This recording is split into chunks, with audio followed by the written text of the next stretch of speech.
Okay, testing 1 2 3. Sekian suara 1 1 2. Okay, Assalamualaikum warahmatullahi taala wabarakatuh. Apa khabar semua petang-petang ni dekat pukul 6? Ada yang nak on the way balik rumah, yang tengah menghadap jam, ada juga yang bekerja di rumah, so tak ada menghadap jam kan. So sebelum tu saya nak tanya dululah, suara saya okey ke? Saya sedap okey, kita sebelum ni kita buat live, suara dia pecah-pecah kan. Kali ni suara dia sedap sikit katanya, wallahu alam kan. Mic baru kononnya. okey, pada petang ni insyaAllah saya nak berbincang tentang isu-isu pasal hentikan anak-anak bersekolah kan. Demi yang kata apa nama tu, demi kejar akhirat. Okey, Firdaus Muhammad Hafiz, okey, dengar jelas, alhamdulillah, thank you. Alright, so isu ini agak jadi viral dan jadi perbincangan hangat di media sosial, di Facebook. Netizen ada yang menyokong, ada yang menghentam dan sebagainya. So most of komen-komen yang saya baca memang asyik bergaduh ya kerja dalam tu kan. Marah sini, marah situ, biasalah netizen kan. Tapi saya ada pandangan saya sendirilah. Kalau kita rujuk, ada ramai figura-figura ataupun selebriti yang mengumumkan kan, yang dia kata dia tak percayakan sistem pendidikan dan sebagainya. Itu hak mereka.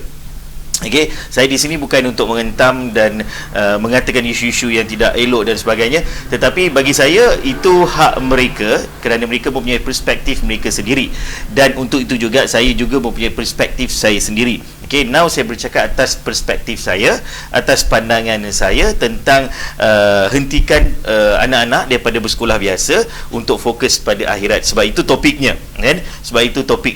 Jadi pada pandangan saya lah, pada mereka yang mengambil keputusan untuk hentikan anak atas alasan kerana ingin memberi pendidikan penuh tentang fokus kepada akhirat.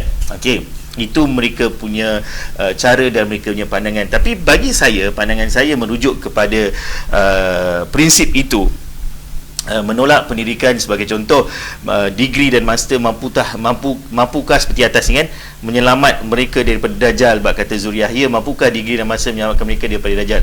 Okey, pertama pandangan saya tentang isu ini, dia bukan soal master atau degree nak menyelamatkan kita daripada dajjal. Okey, kita pergi lebih spesifik.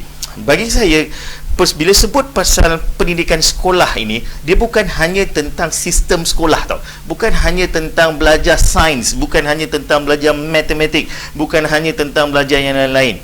Okey, itu memang kita tahulah, walaupun mereka kata sistem pendidikan Malaysia teruk, tak betul dan sebagainya. Okey, itu kita ada. Tetapi apa yang most important thing for me, bila saya menghantar anak-anak saya ke sekolah ataupun saya merujuk saya dulu pergi ke sekolah, bukan itu saja yang saya belajar, tetapi banyak benda yang saya belajar.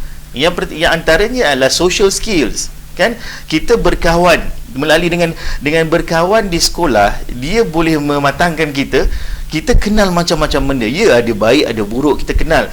From that exposure lah, kita berkenalan dengan orang, kita tahu bercakap dengan orang, we increase our confidence level, kita belajar social skills, kita belajar karakter orang, kita belajar menghormati orang lain kan. Kita belajar apa lagi? Dia mematangkan fikiran kita, and banyak aspek-aspek lain yang kita belajar throughout kita punya pembelajaran di sekolah, di universiti dan sebagainya.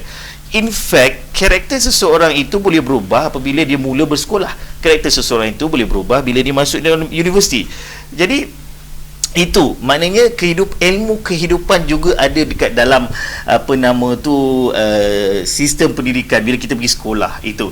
Jadi itu maksud saya. Jadi bukanlah kita kata bila aku hantar anak aku pergi sekolah, maknanya anak aku akan kurang daripada fokus pada akhirat. Guys, come on. Kita kena berfikiran terbuka, berfikiran yang besar. Kita kena berfikiran yang luas kan. Kenapa kita perlu kata hantar sekolah anak kan akan menyebabkan kita ni gagal, kalah, tewas bila berhadapan dengan dajjal kan. Kena ingat bila kita dalam proses pembelajaran kan, dia ada, saya ambil konsep macam ni, effort, usaha dan penyerahan. Okey, saya belajar diploma, belajar saya stres.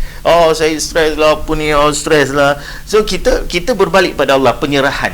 kan? Kita penyerahan, belajar itu untuk dunia dan namun dia seiring dengan penyerahan kita pada Allah SWT. Bila kita stres, ya Allah itu aku tolonglah aku ya Allah, kan? Bila kita stres dalam pembelajaran kita baca wa fawwidu amri ilallah innallaha basirun bil ibad, nak rasa lega dan tenang. Ya Allah, aku kau tenangkanlah aku ya Allah. Sebelum kita nak ambil exam, digalakkan kita baca ayatul kursi, penyerahan kita pada Allah. Adakah benda-benda ini tidak kita belajar kerana kita apabila kita diletakkan dalam sekolah? In fact, saya di waktu sekolah pun saya banyak belajar tentang agama. Saya dari universiti pun banyak belajar tentang mengenali orang lain, kan? Jadi janganlah berkata mampukah degree dan masa menyelamatkan kita daripada Dajjal. Takkan kita bila Dajjal datang kita tunjuk saya ada degree. Come on lah, kan? Itu bukan itu isunya. Jadi bila kita bukan bermakna orang kata bila kita ada segulung ijazah itu kita tewas. Jangan kalau anda ada cara anda dalam membesarkan anak, perspektif anda tentang persekolahan, teruskan, tetapi jangan publikkan ia dan seolah-olah merendah-rendahkan orang lain yang menghantar anak ke sekolah, kan? Yang mengatakan seolah-olah kami ni yang belajar sekolah, yang hantar dekat anak pergi sekolah ni macam tak nak jaga agama pula. Tak bolehlah macam tu, kan? Bila anda ada cara anda sendiri, anda ada perspektif anda sendiri, anda juga perlu menghormati cara dan perspektif orang lain selagi orang lain punya perspektif itu tidak melanggari syariat Islam, kan? Tak kata pun kita belajar hantar anak sekolah tu berdosa, tak ada pun. In fact, sabda Rasulullah sallallahu alaihi wasallam dalam sabda, saya baca di sini, sekiranya berlaku kiamat sedangkan di tangan seseorang daripada kamu ada benih tamar dan dia berupaya menanamnya sebelum kiamat, maka hendaklah dia menanamnya dan dengan itu dia mendapat pahala. Apa maksud dia? Maknanya bekerjalah sehingga detik-detik terakhir kehidupan kamu. Kan Sayyidina Umar lagi menegaskan bahawa jikalau di tanganku ada sebutir biji benih dan aku tahu keesokannya adalah hari kiamat, nescaya aku akan tanam biji benih berkenaan. Jadi sama, orang bekerja walaupun kita tahu, mungkin kita tahu esoknya kita ada kita nak kiamat, kan? Bekerjalah kita, selesaikan kerja kita pada hari itu, kan? Bukan balik rumah terus bertaubat, bukan, kan? Bersambunglah bekerja anda, kan? Jadi sama juga yang untuk belajarlah. That's why saya kata dunia dan akhirat, kan? Kita kejar akhirat dalam proses dunia kita. Belajar kerana Allah Ta'ala. Pasal tu kita diajar bila buka buku, nak belajar, buka je buku Bismillahirrahmanirrahim, kan? Dengan nama Allah yang Maha lagi Maha Penyayang, kita buka buku, kan? Bila kita nak melangkah ke Dewan Peperiksaan, kita ingat Allah. Bila kita nak belajar, kita ada doa belajar. Bila kita nak lepas belajar, kita ada doa lepas belajar. Pasal tu ada semua tu sebab apa? Dalam kita mengejar dunia sebenarnya, dia tak boleh dunia di depan, dia perlu akhirat di depan.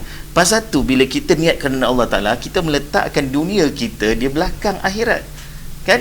Kecuali kalau kita bekerja, kita belajar untuk menunjuk orang lain yang kita ni pandai, maknanya kita meletakkan akhirat kita di belakang, dunia di depan. Itu salah lah. Tetapi dalam proses ni kita hantar anak pergi belajar, so kita pada masa sama kita ajar anak kita melangkah masuk kaki kanan, sunnah Rasulullah, masuk ke sekolah kaki kanan, sunnah Rasulullah, kan? Masuk menghormati guru, itu salah satu pembelajaran yang mengejar akhirat, kan? Kita buka buku, kita ada subjek tasawuf Islam, kita ada subjek pendidikan Islam, kan? Jadi tak saya bukan marah kalau sesiapa ibu bapa yang nak stop anak-anak pergi sekolah, terpulanglah, itu hak anda, kan? Tapi yang saya nak tegur ni, bila anda memilih cara begitu, janganlah menghentam cara orang lain. Itu tujuan dia. Bila kita memilih untuk menghentikan anak dan fokus pada akhirat, janganlah buat statement mampukah degree dan masa menyelamatkan mereka daripada Dajjal. So, itu statement yang terlalu kecil perbincangannya, kan? Okay, saya tengok komen. Pemahaman dunia akhirat perlu seimbang, tak tepat, sepatutnya perlu sepadu. Pemahaman dunia akhirat perlu seimbang, tak tepat, sepatutnya perlu sepadu. Bagi saya faham Tuan Hafizul cakap, kan? Dia tak boleh seimbang. Dia macam saya kata tadilah, kan. Bila kita fokus kepada duniawi ini perlu diletakkan di hadapan akhirat, kan. Maknanya akhirat tu penyerahan kita. Pasal tu konsep tawakal kita, dia tak boleh tawakal selepas buat kerja, dia kena tawakal sebelum nak buat kerja, sewaktu buat kerja, dan selepas buat kerja. Itu kita meletakkan akhirat di hadapan. Maknanya satu tawakal, satu perbuatan dan doa kita. Kita nak pergi sekolah, macam saya kata tadi, baca doa. Kita nak pergi ni, kita baca doa, serah pada Allah. Ya Allah, aku permudahkanlah pembentanganku. Ya Allah, itu aku permudahkanlah pembelajaranku. Kan kita menyerah kepada Allah. Itu semua adalah meletakkan akhirat di hadapan, maka dunia akan kejar kita. Tapi kalau sebaliknya kita meletakkan dunia di hadapan, akhirat akan meninggalkan kita. So itu maksudnya. Jadi adalah perkara yang salah apabila mengatakan bahawa, seolah-olah mengatakan bahawa orang yang hantar anak pergi sekolah, everything semua, tidak fokus kepada akhirat. Tak boleh cakap macam itu. Anda memilih untuk, saya harap Zuri Yahya dah dengar live saya ni pun, saya akan merekod, saya memang rekod untuk masuk kat YouTube, kan. So kalau bila kita nak memilih itu, hormati cara orang lain juga, hormati cara orang lain juga, kan. Jangan membuatkan statement yang sehingga berlaku perbalahan. In fact, anda keluarkan statement sebenarnya menimbulkan banyak dosa-dosa sebenarnya. Kenapa? Ramai orang komen-komen maki hamun tak pasal-pasal lah, kan. Mencetuskan pergaduhan, ada yang bersetuju, ada yang tidak, kan. Itu pun tidak baik. Kita nak menganjurkan keamanan, bukan menganjurkan perbalahan. Okay, so ada komen tak anyone? Ada komen tak? Bob, Herman apa? Ada komen ke? Boleh nak tanya ke, soalan ke, nak share something, boleh share, kan. Kalau ada kod ni Zaimi, boleh check kalau ada kod soalan-soalan. Ada komen-komen. Alright. So erti kata lain bagi saya lah, apabila kita memilih untuk melakukan sesuatu, jangan digembar-gemburkan di publik dan seolah-olah kita mengatakan kita benar, dan seolah mengatakan tindakan orang lain itu tidak benar. Itu yang salah. Anda nak hentikan persekolahan anak anda nak ajar cara di rumah, terpulang anda lebih tahu. Okey, anda lebih tahu. Bukan isu itu yang saya bincangkan ini, tetapi isu merendah-rendahkan orang lain pula dengan tindakan anda itu tidak baik, ya. Mampukah degree dan masa menyelamatkan mereka daripada Dajjal dan sebagainya? Of course lah jawapannya tidak, kan. Takkan kita nak tunjuk Dajjal, saya ada master, jadi dia tak boleh bawa saya, kan. So jangan sampai menghentam orang lain. Itu maksud saya, right? Okey, ada apa-apa soalan ke? Ada Uzaimi? Ada tak orang tanya Mi? Tak ada, Okey, kalau tak ada apa-apa, itu saja pesanan saya. So semoga kita dapat perbetulkan cara kita, semoga kita dapat bercakap yang memberi manfaat orang lain, semoga kita dapat bercakap dan berbicara yang boleh mencetuskan keamanan dan kebaikan kepada orang lain. Semoga semua kita aman damai, semoga kita semua berbahagia, dan semoga anak-anak kita semua dilindungi oleh Allah Subhanahu Wa Taala. Amin, insya-Allah, dan berjaya dunia akhirat. Okey. So sebelum saya tamatkan, seperti biasa live saya ada buku saya ni, buku ketiga saya yang baru je minggu ni, persiap buku luar biasa. Okey, buku yang ini boleh saya katakan adalah ilmu kehidupan. Okay, ilmu kehidupan daripada kita bangun tidur sehingga ke akhirnya. Ada 316 muka surat. It's very very powerful book. Sebab saya tulis ni dalam masa tempoh setahun, dan pelbagai rujukan yang ada, amalan-amalan, perkongsian inspirasi. It's very very powerful. Baik untuk usahawan, baik untuk orang yang bekerja, baik untuk orang yang dalam keadaan stres dan tertekan dengan penuh cabaran kehidupan sekarang ini, baik untuk anak-anak yang sedang menuntut ilmu, yang ingin mencapai kejayaan, dan baik untuk ibu-ibu yang sedang membesar menjaga anak-anak dan suami, insya-Allah. Ini adalah bukunya, boleh dibaca dan boleh diamalkan, dan harganya RM35 saja, tetapi saya datangkan dengan percuma buku perisai buat wanita yang mempunyai 300 lebih muka surat juga, yang hanya boleh dibaca oleh wanita saja sebab dia ada teknik-teknik lelaki perosak. Okey, anda beli satu buku, percuma satu buku. Nampak tak? RM35, tapi bayar RM35 sahaja dapat dua buku.